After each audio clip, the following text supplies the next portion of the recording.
Olá, meus amigos, que alegria estar mais uma vez aqui nessa querida Casa do Caminho, ainda que por esse canal, mas que nós possamos todos aqui reunidos termos a certeza de que o nosso Mestre Jesus, o nosso querido Dr. Hermann e toda a espiritualidade que nos acompanha constantemente está ao nosso lado, em nossos lares, em nossa companhia, nunca nos deixando a sós. Então, com essa energia, com essa vibração de amor que vem do mais alto, que possamos hoje estarmos muito bem acompanhados no nosso estudo que nos foi proposto. E hoje nós vamos estudar sobre a representação da Páscoa para nós espíritas, para a doutrina espírita, né? Como nós vemos a Páscoa.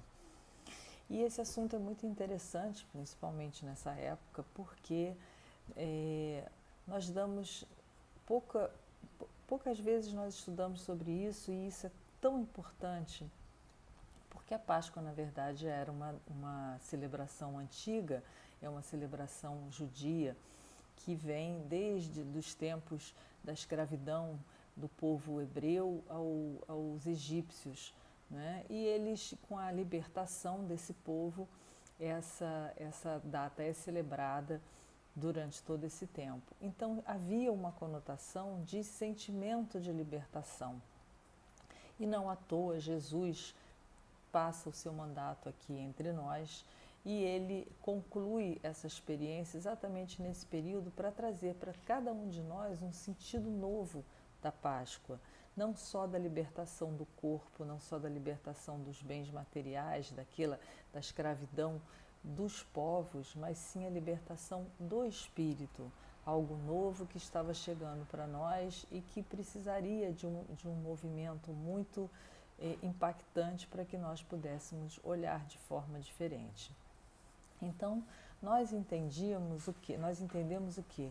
Como era uma celebração, né, já existente, Jesus dedica aquele período a nos dar o último e grande e maior ensinamento para nós. Então, como que nós encaramos essa semana?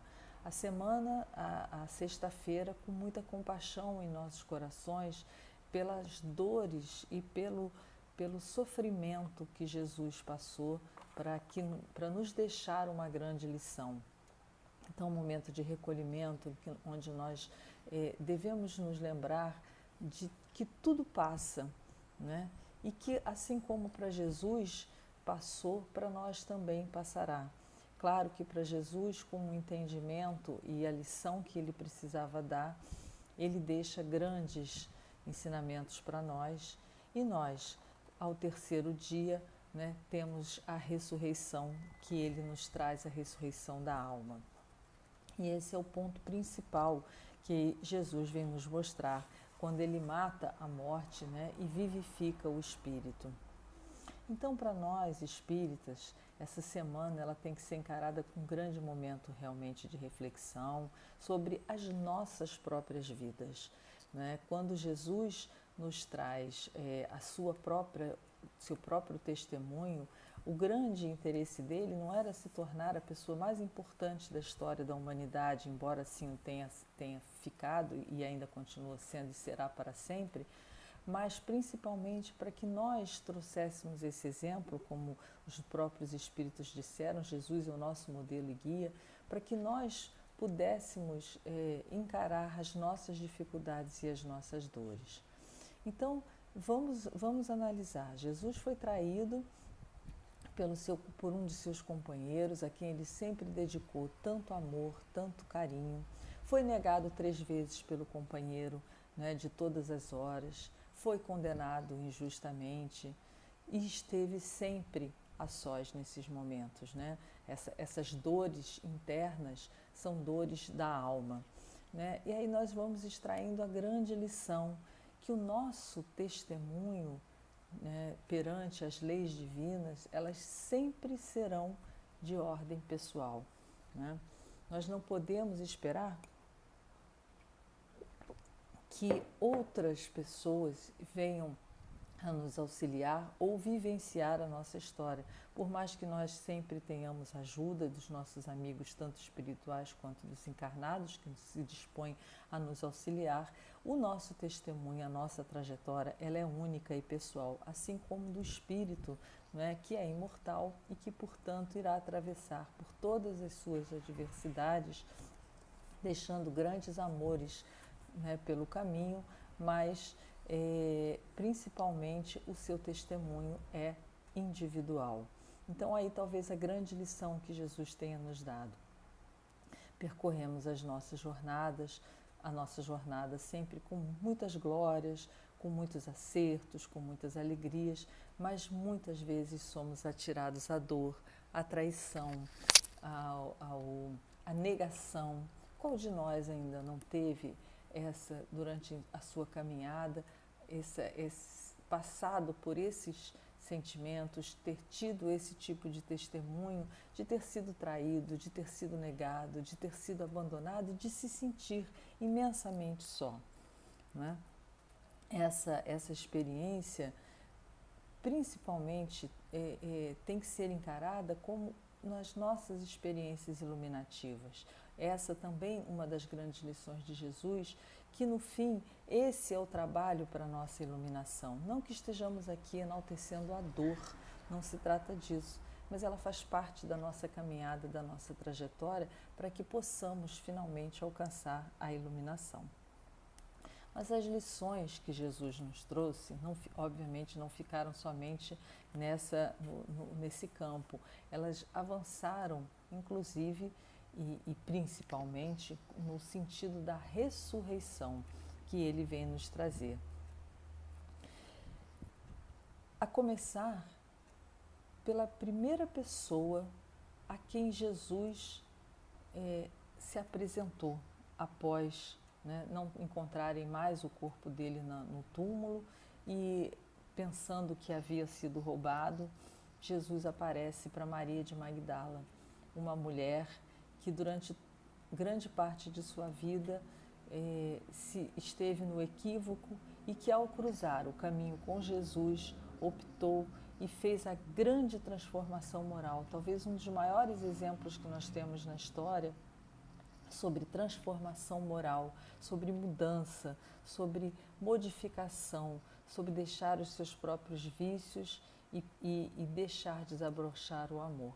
E Jesus veio e aparece para essa mulher que depois de sua transformação fica habilitada, né? Ela pode se tornar a mensageira dessa boa nova.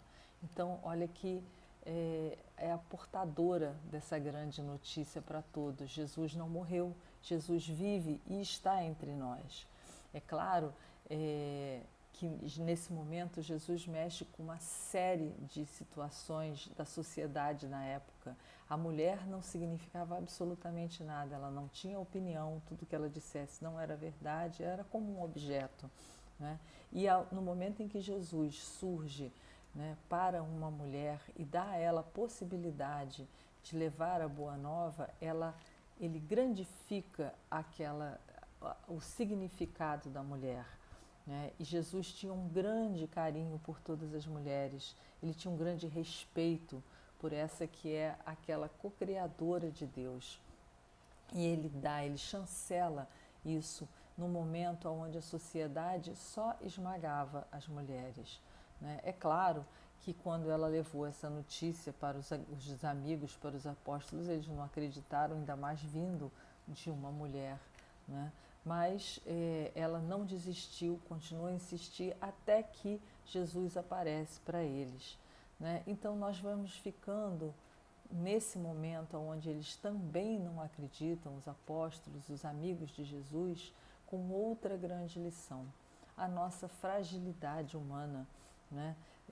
Refletida ali no comportamento dos apóstolos que não acompanharam Jesus até a cruz, com exceção de João, que era muito jovem ainda, né, e acompanhou Maria. Todos os demais já calcificados nas suas crenças, nos seus medos, nas suas vergonhas, não apoiaram Jesus. Isso mostra o quê? Que nós somos frágeis. Né? Se aqueles irmãos diante do Mestre não conseguiram, nós também muitas vezes fraquejamos, caímos, negamos a Jesus, damos mais importância às coisas do mundo do que às coisas espirituais. Esquecemos que Jesus está ao nosso lado o tempo inteiro e que, portanto, o nosso movimento de estar ao lado de Jesus é o que é importante para que Ele possa estar conosco o tempo todo. Mas como é que nós encaramos? Da mesma forma como os apóstolos encaravam. Enquanto tudo era alegria, promessas, festa, glória, né, o desejo do novo rei, né, eles esperavam, pelas profecias, um novo rei e gostariam que esse rei fosse forte e que assumisse o trono. Mas o trono de Jesus não é desse mundo e ele assim já havia dito. E ele não veio aqui para essa tarefa, ele veio para mostrar que há muitas moradas na casa do Pai, que não se vive, que é preciso nascer de novo para se ter a glória de Deus. Mas Jesus volta, né? Esse momento da ressurreição do Espírito de Jesus, como que isso aconteceu? A morte não desagregou as partículas das células de Jesus e ele continuava perfeitamente visível, embora já num corpo espiritual, não mais num corpo de carne. E, portanto, aí mais uma lição do que se apresenta, né? E que tanto tempo depois, 1860 anos depois, com a chegada da doutrina espírita, as explicações através dos espíritos sobre esse fenômeno que até então nos era desconhecido. Né? O corpo espiritual guarda a mesma aparência e as marcas da última encarnação. Jesus trazia nesse corpo espiritual as chagas, tanto nas mãos, né, onde lhe cravejaram os pregos, como também da lança em seu coração. Até Tomé, quando duvidou da presença de Jesus, que fica ali a necessidade de tocar, ele pede: Tomé, toque a minha chaga, para que você saiba que sou eu mesmo e não mais duvide. Como todos nós, em tudo que Jesus, em cada passo que Jesus deu enquanto aqui esteve conosco, ele nos deixou lições, que nós não percamos nenhuma delas. A nossa necessidade da prova, a nossa necessidade ainda de duvidarmos, né, dessa presença, dessa continuidade, daí o nosso medo da morte, daí a nossa aflição e angústia no sentido da proximidade da morte. E essa revelação que Jesus veio trazer, esse fenômeno que aconteceu e que foi tão deslumbrante para todos aqueles que vivenciaram na época, tanto tempo depois, hoje já se faz estudo da ciência, já em condições de entender. Então, outra lição que também Jesus nos deixa nesse momento é a lição que antecede esse momento da ressurreição de Jesus, entre a morte, a crucificação e a ressurreição de Jesus. O que Jesus fez nesse período, nesses 3 dias? Aonde esteve Jesus? Jesus era só amor. Jesus é só amor. E ele também vem nos dar a maior lição do perdão. Então, qual é a primeira preocupação de Jesus? Apesar de saber da grande tristeza de todos aqueles que aqui estavam, ele sabia que a maior dor estava sobre aquele que o traiu.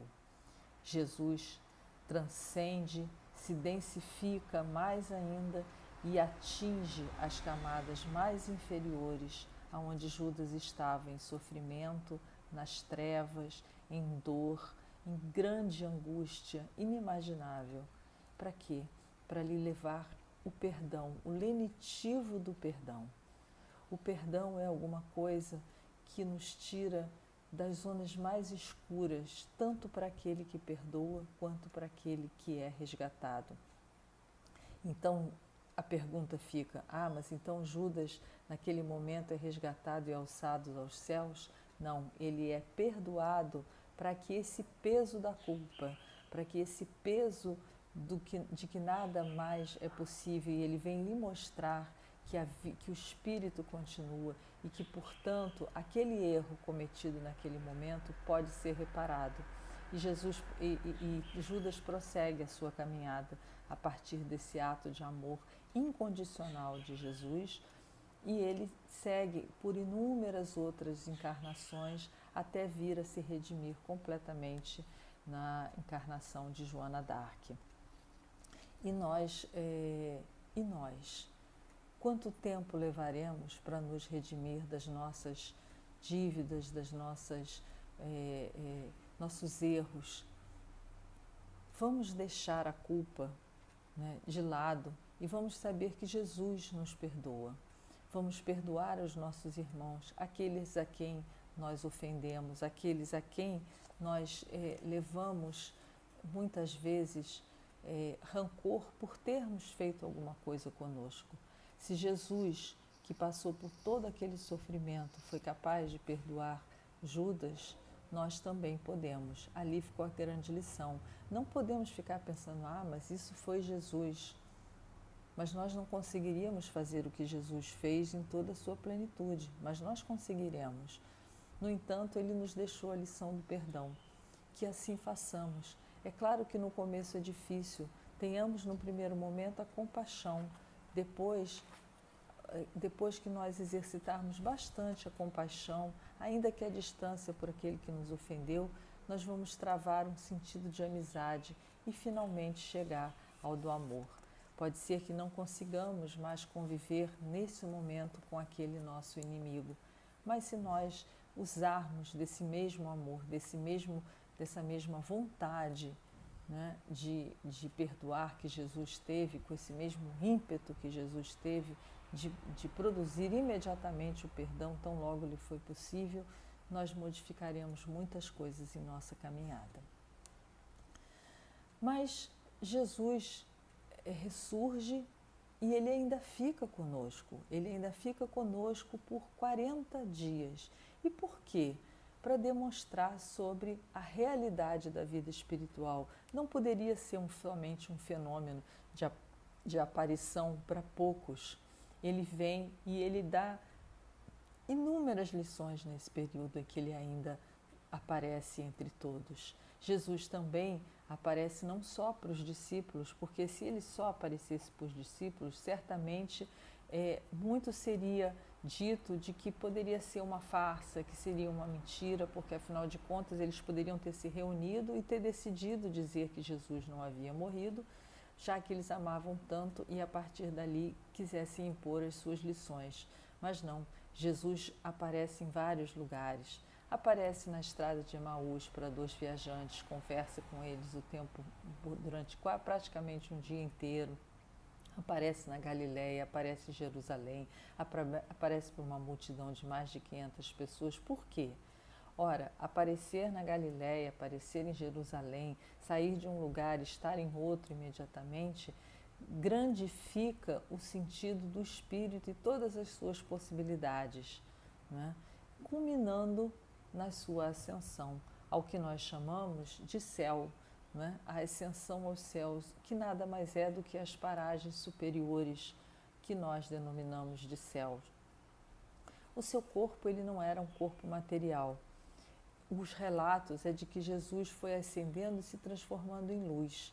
Ou seja, né, hoje nós entendemos que matéria é partícula agregada e Jesus havia se condensado para estar conosco. Naquele momento ele refaz essa transformação de uma forma que obviamente somente os espíritos puros conseguem fazer e transcende daquele corpo materializado para um corpo de luz, que é somente o resplandecer de uma imensa luz.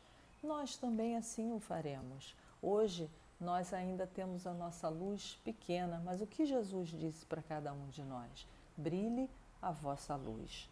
Né? É essa a proposta, que nós renasçamos a cada dia, não só na Páscoa, mas em todos os nossos dias, com muita luz, cada vez mais acendamos aquilo que nos foi entregue por amor do Pai, que é a nossa centelha divina, aquilo que nós temos dentro de cada um de nós, e que brilhe pelos nossos olhos, que brilhe pela nossa solidariedade, que brilhe pelo nosso abraço, pelo nosso auxílio, pela nossa palavra, pelo nosso conforto, todas as possibilidades que nós temos e que poderemos alcançar cada dia mais e mais, dependendo simplesmente do nosso esforço de nos iluminar.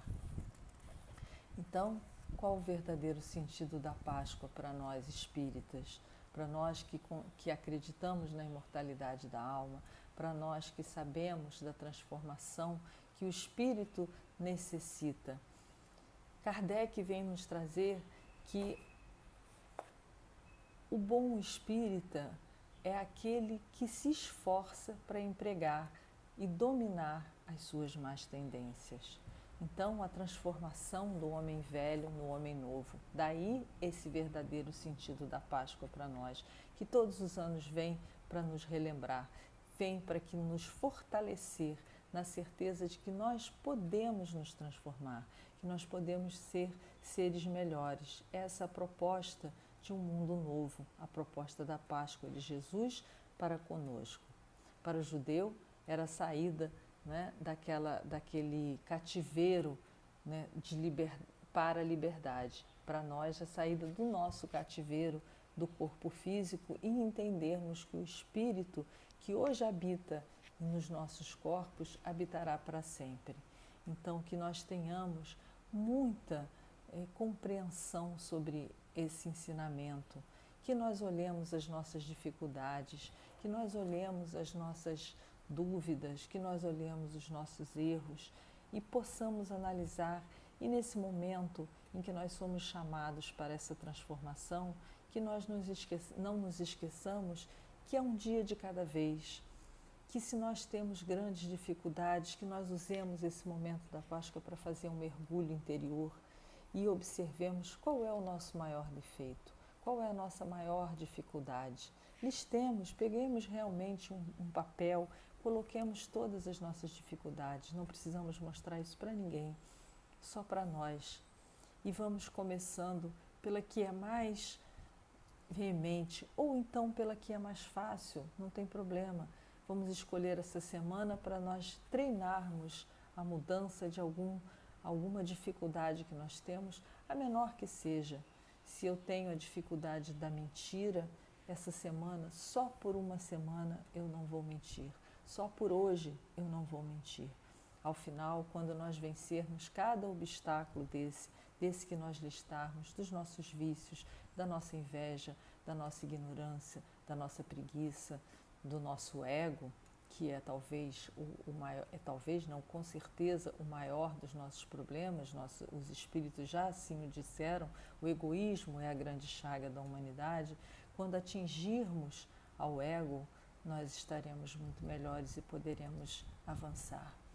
Que na graça de nosso Senhor Jesus e através desses ensinamentos do Mestre, desse testemunho que Jesus veio dar pessoalmente para cada um de nós tenhamos uma semana de luz, uma semana de paz, não uma semana de tristeza, de sofrimento, de vivificação do momento da cruz, e sim de vivificação da ressurreição, daquele ressurgimento da alma que nunca morre, que segue, que prossegue, que melhora, que retorna para a pátria espiritual, que encontra com aqueles. Então, nesse momento tão difícil, que tantas famílias sofrem a perda de tantos entes queridos, que tenhamos em nossos corações que não é uma perda, que todos esses nossos queridos estão ressurgindo nesse belo momento da Páscoa para a pátria espiritual, como trabalhadores já de Jesus, podendo auxiliar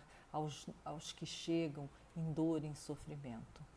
Que oremos todos unidos por todos esses espíritos que já se encontram na pátria maior, e que assim possamos aqui, enquanto em nossa caminhada no plano terreno, dar o nosso testemunho de amor, de fé e de caridade. Feliz Páscoa a todos e que cada um de nós leve Jesus dentro do seu coração. Graças a Deus.